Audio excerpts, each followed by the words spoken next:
Friends, எல்லோரும் எப்படி இருக்கீங்க? இன்றைக்கி வீடியோ பார்த்திங்கன்னா ரொம்ப ஒரு ஸ்பெஷலான வீடியோ தான்.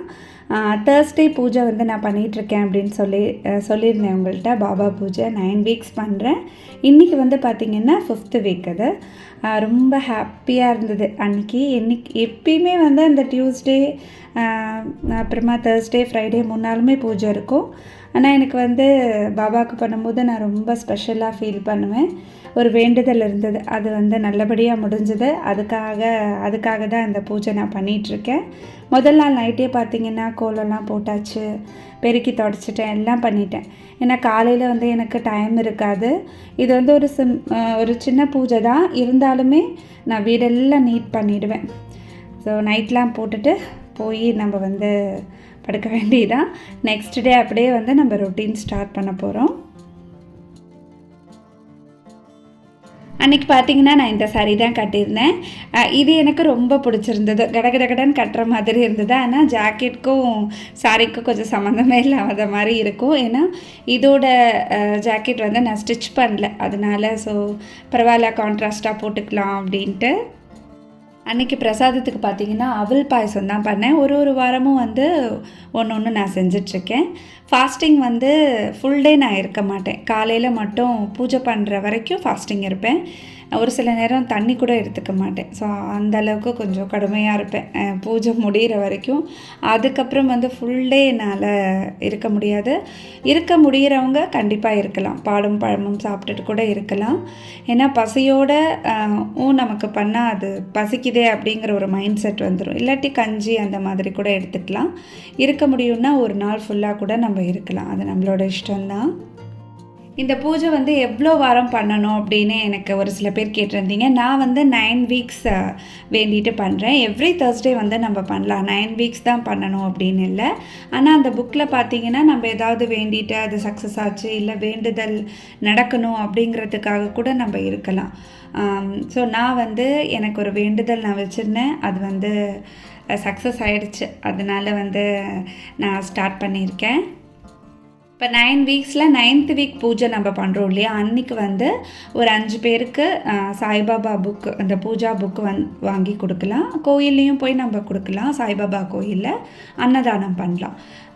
வீட்டில் வந்து ஒரு 5 பேருக்கு சாப்பாடு போடலாம். இல்லாட்டினா நம்ம கோயிலில் வந்து பிரசாதம் கொடுப்போம் இல்லையா, அந்த மாதிரி பிரசாதம் வீட்லேயே செஞ்சு கொண்டு போய் சுவாமிக்கு நைவேத்தியம் பண்ணி கொடுத்துடலாங்க, டிஸ்ட்ரிபியூட் பண்ணிடலாம்.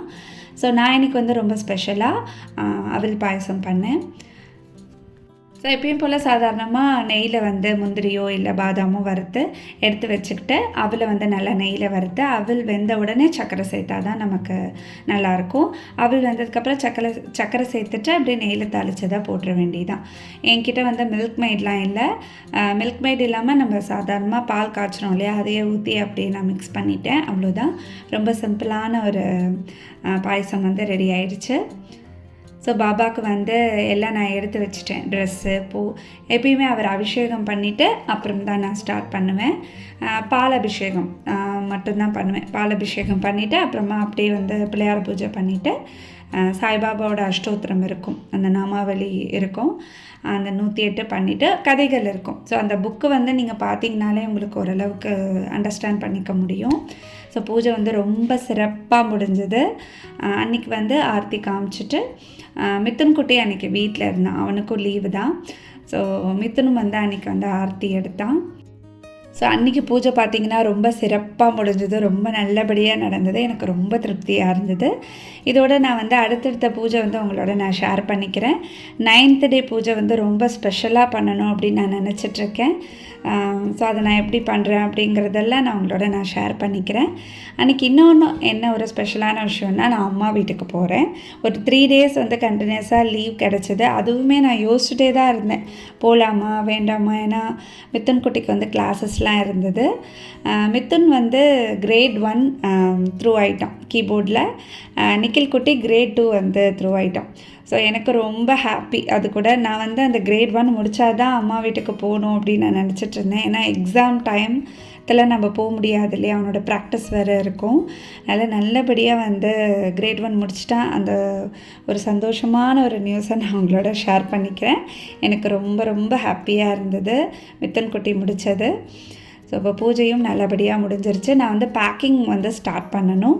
நான் ரொம்ப யோசிச்சுட்டே இருந்தேன் போகிறதா வேணாமான்ட்டு. சடனாக வந்து பிளான் பண்ணி டக்குன்னு எல்லாத்தையும் எடுத்து வச்சுட்டேன். நானும் பசங்களும் மட்டும்தான் போகிறோம். அவங்க வந்து கொண்டு போய் விட்டுட்டு அப்புறமா கொஞ்சம் நேரம் அப்படியே இருந்துட்டு வந்துடுவாங்க. ஒரே ஊருக்குள்ளேயே இருக்கிறதுனால ஸ்டே பண்ணுறது அப்படிங்கிறது கொஞ்சம் கஷ்டம்தான். ஏன்னா இது வந்து ரொம்ப நாள் கழித்து நான் போவேன். இப்போ பிரணவ் பர்த்டேக்கு கூட போயிட்டு நாங்கள் அன்றைக்கே ரிட்டர்ன் ஆகிட்டோம். ஒரு 3 days இருக்கிற மாதிரி வாங்கக்கா அப்படின்னு சொல்லி வேம்பு எப்பயுமே சொல்லிக்கிட்டே இருப்பாள். நான் அவளை கூப்பிடுவேன், நீ இங்கே வா, நீ தான் இங்கே வந்து தங்கவே மாட்டேங்கிற, நான் எப்பயுமே வரேன் அப்படின்னு சொல்லி தான் நான் போகாமலே இருந்தேன். நீ வந்து இங்கே தங்குனா தான் நாங்கள் வருவேன் அப்படின்னு. ஸோ அவளுக்கும் வந்து கரெக்டாக இருக்கும். ஏன்னா தம்பி வந்து பார்த்திங்கன்னா நைட் ஷிஃப்ட்டு. ஸோ அவன் பிரணவ் ஸ்கூலுக்கு போகிறான், அப்பாவுக்கும் சரியாக இருக்கும். அதனால் அது ஒரு பிஸி ஷெட்யூலில் போயிட்டுருக்கு அவங்களுக்கு. சரி நம்மளே போயிடலாம் அப்படின்னு நான் கிளம்பிட்டேன். ஆக்சுவலாக தேர்ஸ்டே வந்து லீவ். அன்றைக்கி வந்து தைப்பூசம் வேறு. தைப்பூசம், பாபா பூஜை எல்லாமே இருந்ததுனால சுவாமிக்கு நம்ம எப்படி பூஜை பண்ணாமல் கிளம்புறது அப்படின்னு சொல்லிட்டு தான் நான் ஈவினிங் பிளான் பண்ணேன். அது வந்து அப்படியே நைட் ஆகிடுச்சு. அவங்க வர்றதுக்கு கொஞ்சம் லேட் ஆகிடுச்சு. ஸோ நாங்கள் டிஃபன்லாம் சாப்பிட்டுட்டு அதுக்கப்புறம் தான் அம்மா வீட்டுக்கு கிளம்பினோம். ஒரு 7:30 போல் கிளம்பிட்டோம். ஏன்னா பசங்களுக்கு ஊட்டிட்டோம் அப்படின்னா நம்ம அங்கே கூட போய் சாப்பிட்டுக்கலாம் அப்படின்னு. கரெக்டாக பார்த்திங்கன்னா ஒரு 3 days பிளான் பண்ணி தான் நாங்கள் போயிருந்தோம். ஃப்ரைடே, சாட்டர்டே, சண்டே அந்த மாதிரி தான். சண்டே ஈவினிங் வந்து ரிட்டர்ன் ஆகிடலாம் அப்படின்னு. இதுக்கே வேம்பு வந்து திட்டிகிட்டே இருந்தா, கரெக்டாக கணக்காக வரீங்க அப்படின்னு. இல்லைம்மா நான் வரேன் அப்படின்னு சொல்லி அவள்கிட்ட நான் சொல்லிகிட்டே இருந்தேன். ஸோ ரொம்ப வந்து எங்களை அப்படியே ப்ரெஸ் பண்ணி கூப்பிடுறது வேம்பு தான். அம்மாவும் கூப்பிடுவாங்க. ஆனால் வேம்பு எப்போ ஃபோன் பேசினாலும் நீங்கள் வாங்கக்கா நம்ம ஜாலியாக இருக்கலாம் அப்படின்னு சொல்லிகிட்டே இருப்பாள். நான் போகும்போது பார்த்திங்கன்னா இந்த பழைய சாங்ஸ்லாம் கேட்டுகிட்டே அப்படியே நாங்கள் போயிட்டே இருந்தோம். ஸோ அடுத்தடுத்து வந்து நம்ம ஃபங்க்ஷன்ஸ்லாம் நிறைய வரப்போகுது. நிறைய வீடியோஸ் வந்து நான் உங்களோட நாங்கள் ஷேர் பண்ணிக்க போகிறோம். கண்டிப்பாக வந்து ட்வின்ஸ் விச் கிச்சன் சேனலுக்கு உங்கள் சப்போர்ட் பண்ணுங்கள். ஏன்னா நிக்கில் குட்டியோட பூனல் ஃபங்க்ஷன் வருது. அப்புறமா லாவணியோட மாமனார் அவங்களோட பீமரத சாந்தி எல்லாமே சேர்ந்து நாங்கள் பண்ணுறதுனால நிறைய வேலை இருக்குது. ஸோ அடுத்தடுத்து வந்து கரெக்டாக இருக்கும். ஏன்னா பர்ச்சேஸ் அது இதுன்னு லாவணியா ரொம்ப பிஸியாக இருக்கா. ஸோ அவளே வந்து வரணும் அப்படின்னு சொல்லிகிட்டே இருந்தா, அம்மா வீட்டுக்கு வரணும்டி அப்படின்னு. ஏன்னா நான் எப்போ போனாலும் அவளும் வந்துடுவாள். நான் போவேன், செகண்ட் டேவே அவள் வந்துடுவாள். ஸோ இந்த தடவை வந்து அவளால் வர முடியல. கொஞ்சம் டைட் ஷெட்யூல் போயிட்டுருக்கு அவளுக்கு.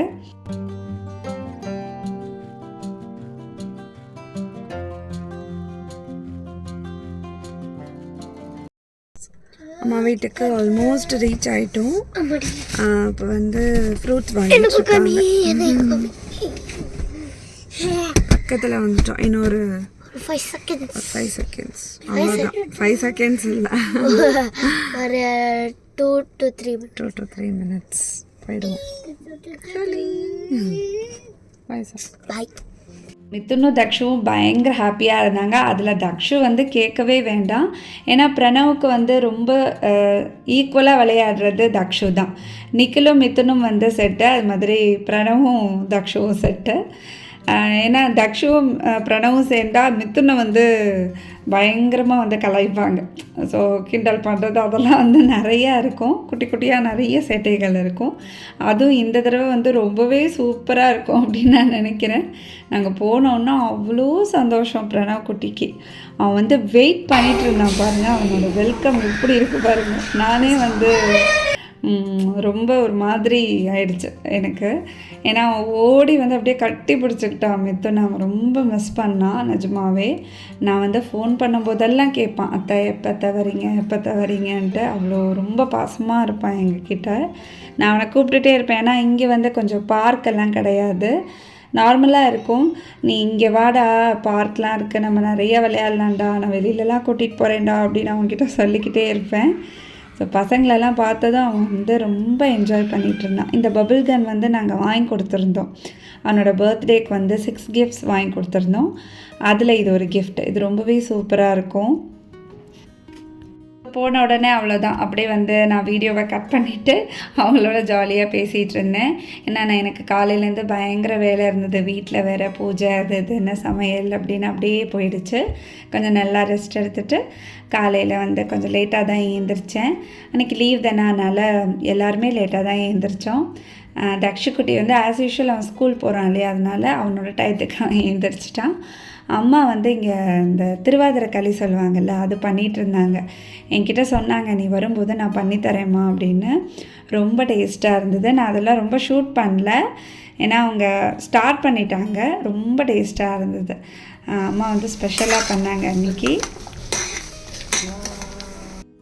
எப்பயுமே நாங்கள் போனால் அம்மாவும் சரி வேம்புவும் சரி என்னை எந்த வேலையுமே செய்ய விட மாட்டாங்க. இல்லை பரவாயில்ல, நான் ஏதாவது பண்ணுறேன் நானாக வந்து போய் அப்படியே கிச்சனுக்குள்ளே போய் நின்று ரொம்ப டார்ச்சர் பண்ணி நானே ஏதாவது பண்ணாதான் உண்டு. ஸோ அவ்வளோ நல்லா பார்த்துப்பாங்க. அந்த 3 days வந்து ரொம்ப கம்மியான மாதிரி இருந்தது, ரொம்ப கம்மியான ஒரு டைமிங்ஸ் இருந்தது. ஆனால் ரொம்ப ஹாப்பியாக போச்சு. இந்த vlog வந்து நீங்கள் கண்டிப்பாக என்ஜாய் பண்ணி பார்த்துருப்பீங்கன்னு நினைக்கிறேன். ஸோ நெக்ஸ்ட் vlogலாம் ரொம்ப இன்ட்ரெஸ்டிங்காக இருக்க போது மிஸ் பண்ணாமல் பாருங்கள். தேங்க்யூ ஃப்ரெண்ட்ஸ், பாய்.